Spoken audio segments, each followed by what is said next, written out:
All right, today we're going to be building a computer with TechLaunchPro. We got all the parts in, and my man Isaac's going to explain these to you real quick, what we got. So, you want to take it away? Sure. This is going to be a souped-up office computer. No graphics card, but a little better parts than you usually find in your standard office system. Standard CD, DVD rewritable, nothing too special about that, just an Asus. The board is a Gigabyte Phoenix. It has built-in Wi-Fi and built-in Bluetooth, USB-C connectivity. You can fit a lot onto that board. Doesn't take up a lot of room.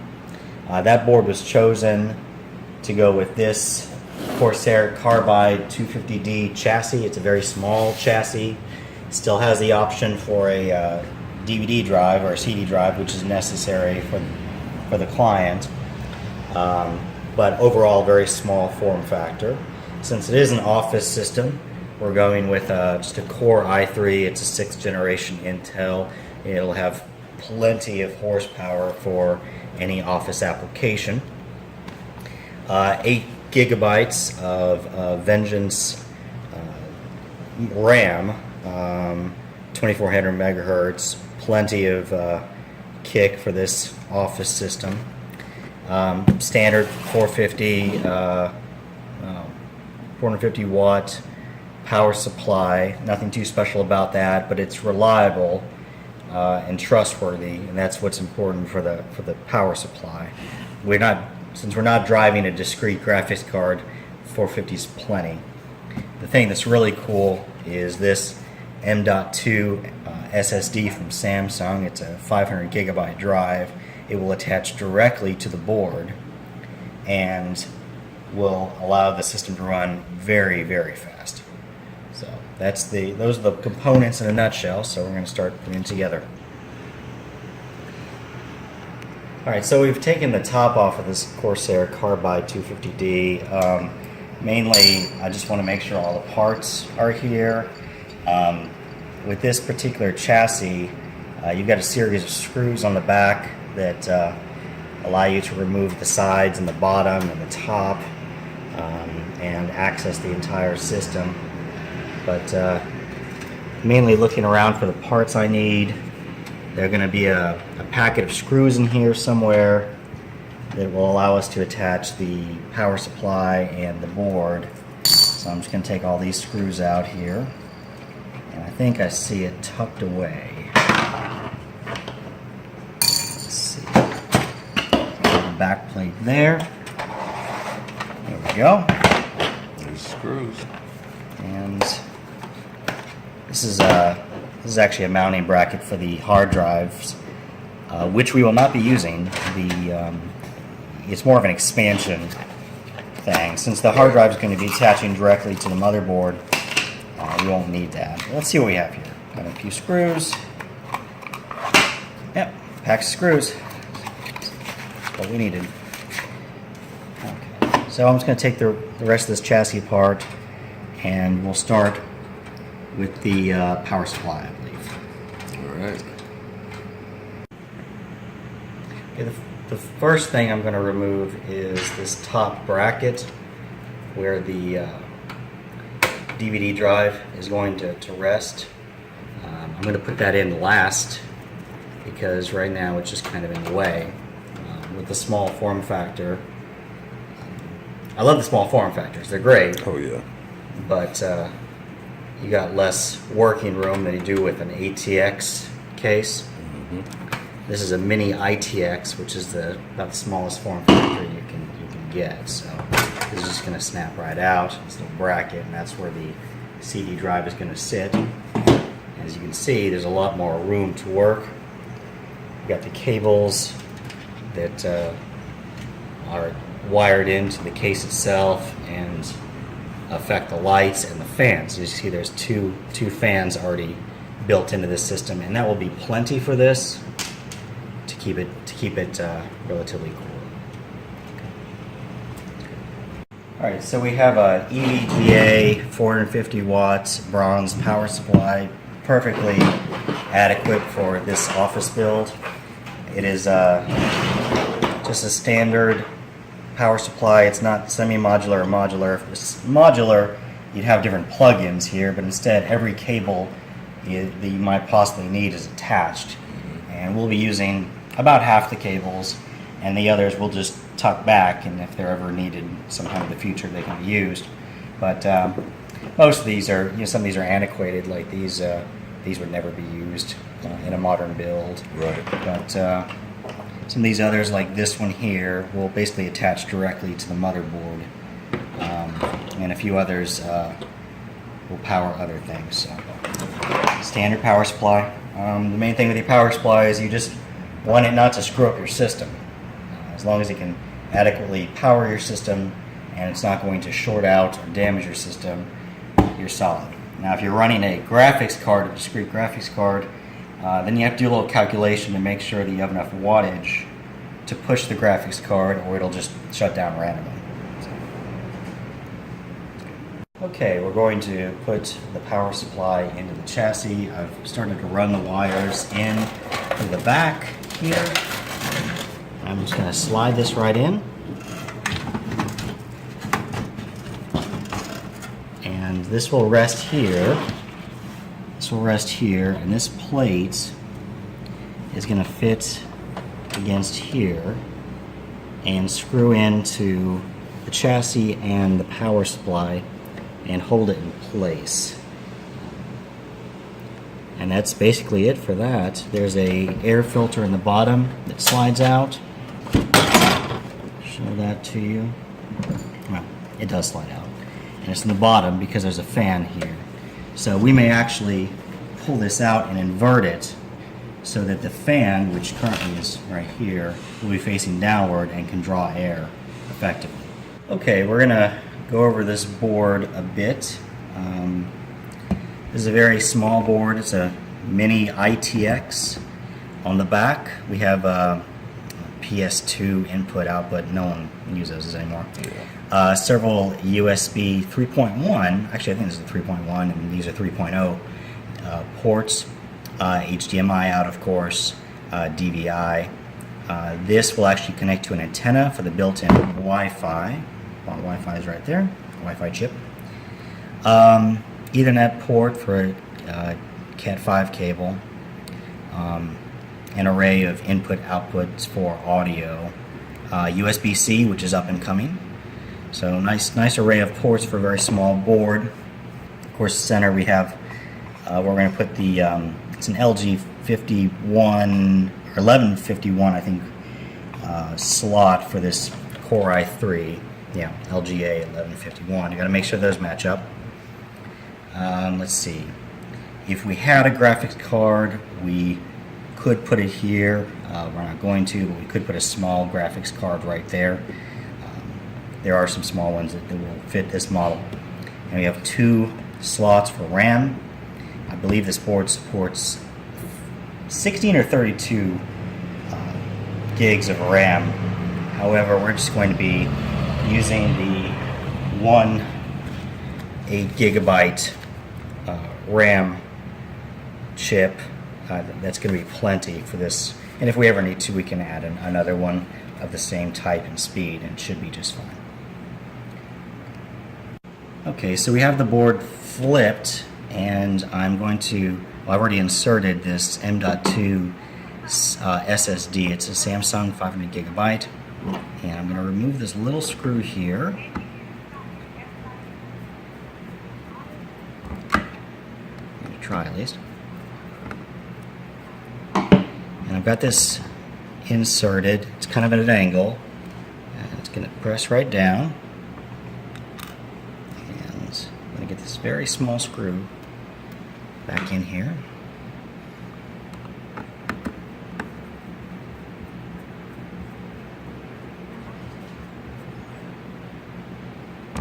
And that is going to be it for the hard drive. Now, another hard drive can be added very easily. But the advantage of this is it's connected directly to the motherboard. It's very, very fast, and it's very small. So that's it for the hard drive for now. We're going to flip the board, and we'll start working on the front end here. Yeah. And since that hard drive is connected directly to the board, the data won't have to move through any cables. So Exactly. We won't have to use a SATA cable. We won't have to supply any power to it. It's just going to run. Okay, this is the Intel chip. Now this is the chip itself, not very large. This is an Intel chip, not an AMD. If it was an AMD, it would have pins. At least the older AMDs had pins. I'm not sure what the newer AMDs are using. that's what most new processors look like. Even the ones in servers, a lot of the old ones used to have pins. But that's the chip. The rest of the box is actually just housing the cooler, which will go on top of the chip, which is right here. It's a standard stock Intel cooler. We won't be, well, this chip cannot be overclocked, so we won't need any fancy highfalutin cooler or anything like water cooling. This stock Intel cooler will run it and keep it cool just fine. So we're going to set this aside and we're going to work on the chip here. So I'm going to take this little lever and it's going to flip back the plastic and just leave that alone, don't touch it. Now there's a little triangle right here which indicates which way the chip should go in, and on the chip itself there is also a little triangle. So I want to make sure that those are lined up. Now sometimes people will inspect these pins and make sure there are no bent pins. I guess you can do that if you really want to. I just put it in, hope for the best, and I've never had any problems. So you see this triangle is going to line up with this triangle. I'm just going to set this in and lay it down. Just make sure it's firmly seated. Now, this is the part I always worry about, but it seems to go all right. So I'm going to take this and lay it down. Start that over. I'm going to lay this down, and this is going to slide under that screw, and that's going to pop right off. And there we go. Our chip is seated. Okay, we have the 8 gigs of DDR4 RAM, and we're just going to use one of these slots. Now this pops back, and this one does not. We should be able to slide it right in.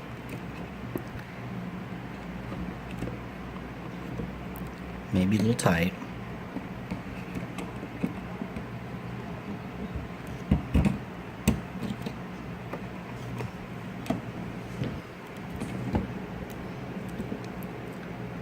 And it is in. And it looks fully seated.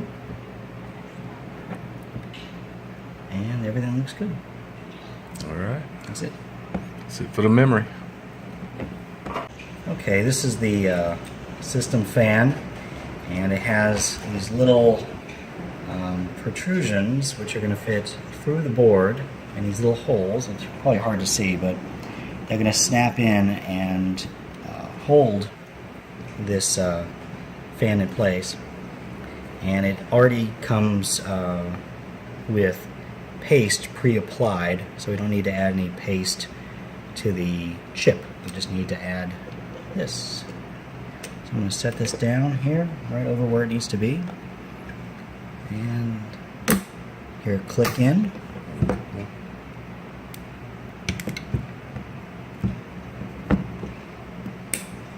Alright. And on the other side, we can see it's popped through on all 4 holes and is holding securely. That's it. So the next thing is just to take this and plug it in so the fan can have power.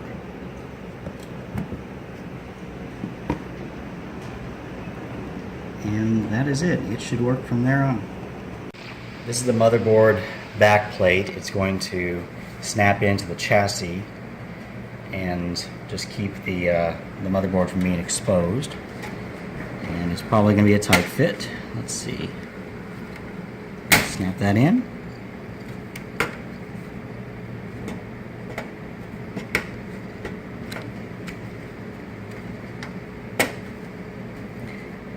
and that back plate's in, and when the motherboard slides in, it will just come through these holes and just kind of give it a nice overall clean appearance. So we'll move on to the motherboard next. Okay, we're going to take the motherboard and slide it in here and then secure it with 4 screws. You can see there's already offsets in place, so we don't need to worry about that. It's just going to slide in there and sit.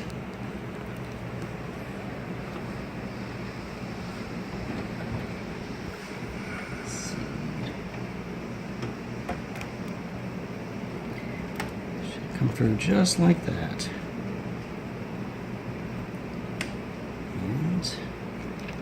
And then we're going to secure it with screws.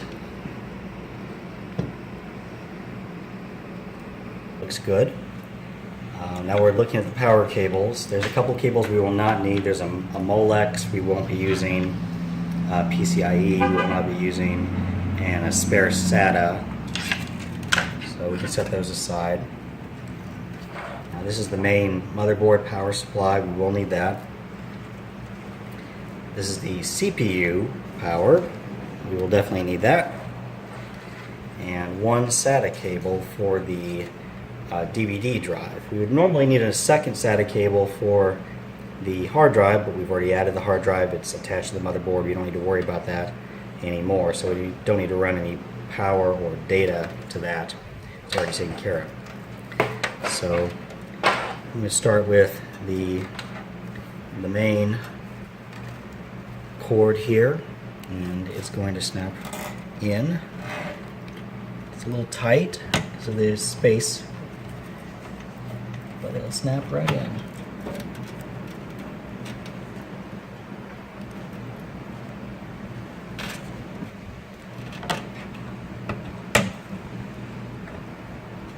Just like that. So that is in. And then we have a CPU, and that's going to snap in right here. Once again, tight working conditions.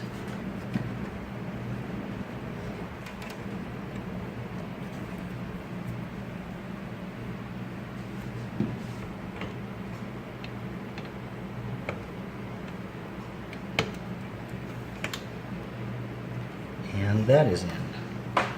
So in terms of power to the board, we are done. Everything is on the board.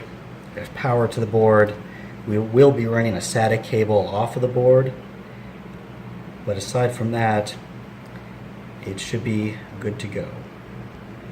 Okay, we've tucked back some of the power cables, tried to clean this up a bit, and now there's several other chassis cables that have to attach to the motherboard so that the motherboard can be controlled externally with buttons, and so the fans can work. So we've got a couple of system fans here, one here and one here, and there are some system fan ports. I'm going to attach this cable there, and that's it. Just plugs right in. And then this other cable is going to attach to the other system fan port right here.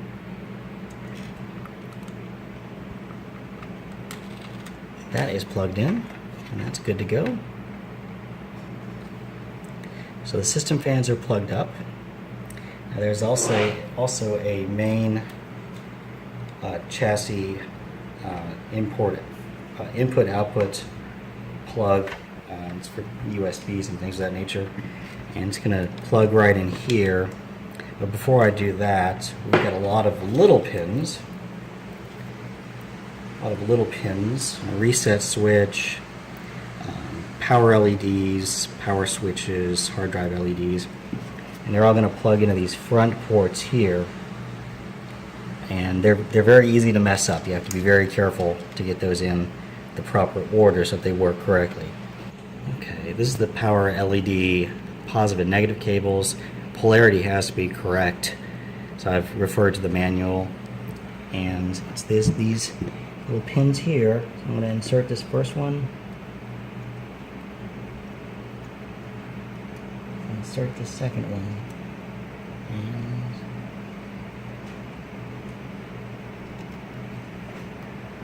those are now seated on the motherboard. And so we'll go to the next one. Next save cables. Let's see. And we'll be looking for the power switch.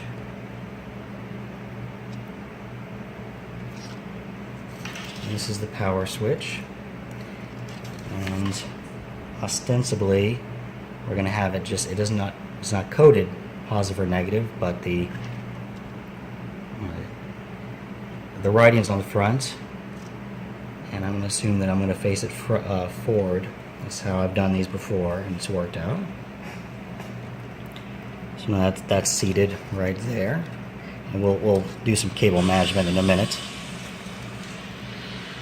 All right, then we have the reset switch, which is going to be in the front here, facing forward.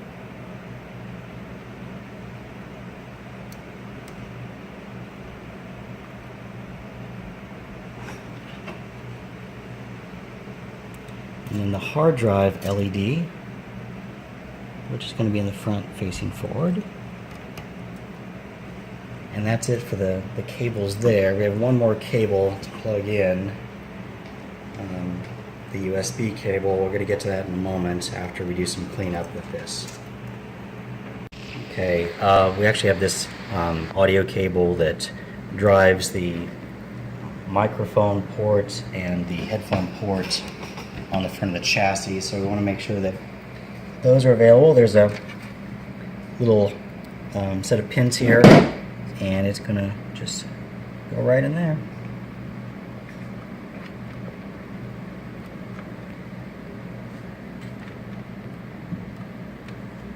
And that is seated,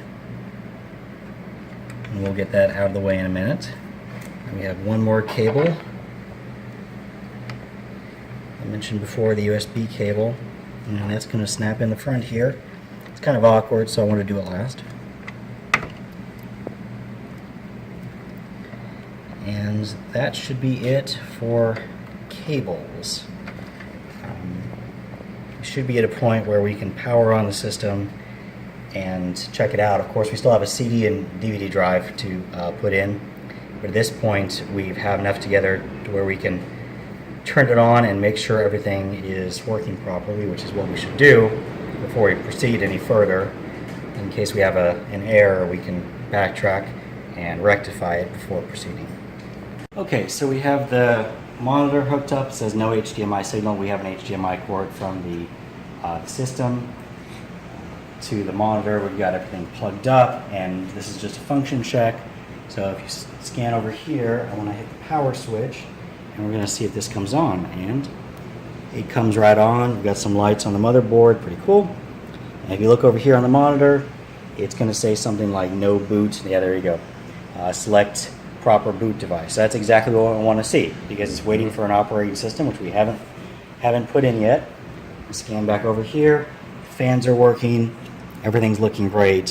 So we're going to have to do some cable management here. We'll get the DVD drive in, install the operating system, and this build will be done. Okay, we've put the DVD player tray back in. It was useful to have it out so we could access everything inside. Now we're going to put it back in and install the drive. So I'm going to put these screws in.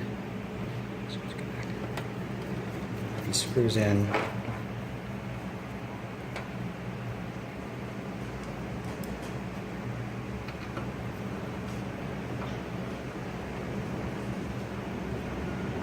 I've already popped out the front here. There's a front panel that could have remained there if no drive was used. Of course, I got this model because it was the smallest case that we could get with this, a drive bay. So now we've got that. We're going to pop in the CD drive. Now the drive, I call it CD or DVD, whatever, has two ports. There's a SATA port for information, data transfer, and there's a power port. Flip that. This is the power, SATA power. This is the data. So we're gonna pop this in, it'll slide right in. And it should click in place.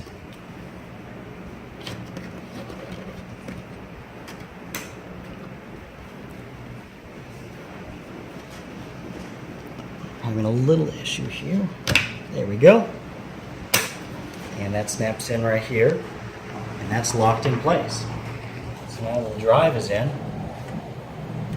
We've got the power cable, which we can just use this end cable here. And it's gonna plug right in.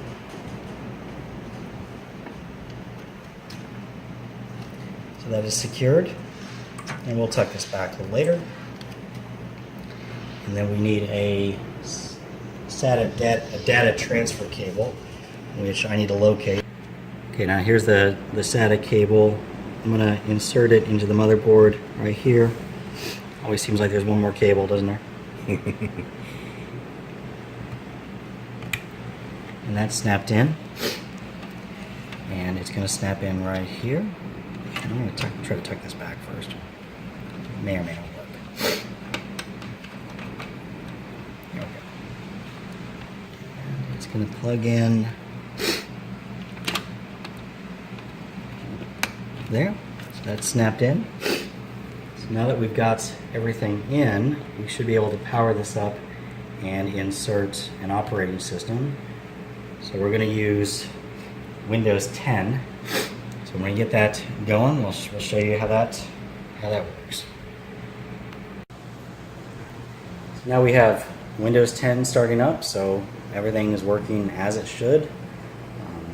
Thanks for watching this build. If you have any questions about computers or want us to build one for you, please contact us, TechLaunchPro.